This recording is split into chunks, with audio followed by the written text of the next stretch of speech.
चव्हाण साहेब आपल्या गावी आले होते. आपल्या ज्या रोडच्या समस्या होत्या या संदर्भामध्ये त्यांनी मार्गदर्शन करताना काय सांगितलं? साहेब, चव्हाण साहेबांना आम्ही विनंती केली होती. मागच्या रविवारीच आम्ही व्यापाऱ्यांची बैठक लावली. सामान्य जे प्रश्न आहेत आणि त्यांनी 75 मीटरपर्यंत अतिक्रमणे हटावं असा त्यांचा हेतू त्या मागे होता. परंतु आमच्या गावचा पूर्ण दोन्ही साईडचा एरिया डॅमेज होत असल्यामुळं आमच्या जेवढं बी चिंता होत्या गावकऱ्यांच्या व्यापाऱ्यांच्या, तर ते त्यांच्यापुढं मांडण्यासाठी आम्ही त्यांना इन्व्हाइट केलं. ते आले आणि त्यांनी बऱ्यापैकी आमच्या समाधान केलं. आमची जी मूळ मागणी होती बायपासची, की करमाडला हा रिंग रोड करण्यातच यावा. जर रिंग रोड झाला तरच करमाड वाचू शकतो हे आम्ही त्यांना समजून सांगितलं. त्या दृष्टीने ते इथं आले. त्यांनी आम्हाला आमचं सॅटिस्फॅक्शन केलं आणि त्यांचे मी आभार मानतो. त्यांनी आज घोषित केले आमच्या बैठकीमध्ये की तुम्हाला रिंग रोड हा मंजूर करण्यात आले. त्याचं काम कधी सुरू होईल किंवा आता मंजुरी मिळाली. आता शासनाचे कामं आपल्यालाही माहिती.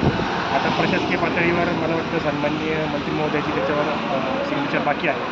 ती सिग्नेचर झाली की लवकरात लवकर 1 ते 1.5 वर्षामध्ये हा रिंग रोडचं काम चालू होईल अशी त्यांनी आम्हाला सांगितलं. अतुल चव्हाण साहेब जे आहेत की सार्वजनिक बांधकाम विभागामध्येच नाही तर शासनाच्या अधिकाऱ्यांच्या दफ्तरी अतिशय कर्तव्यदक्ष अधिकारी म्हणून त्यांचा नावलौकिक आहे. त्याच्यामुळे रिंग रोडचं काम लवकर होईल असा आशावाद आपल्याला वाटतो का? बिलकुल आहे. मी गॅरंटीने सांगतो, कारण की सन्माननीय चव्हाण साहेब यांनी आपले दिवंगत उपमुख्यमंत्री सन्माननीय अजितदादा पवार यांच्यासोबत पुण्यामध्ये खूप सारं काम केलेलं आहे आणि आपल्या सर्वांना त्याची जाणीव आहे, माहिती आहे.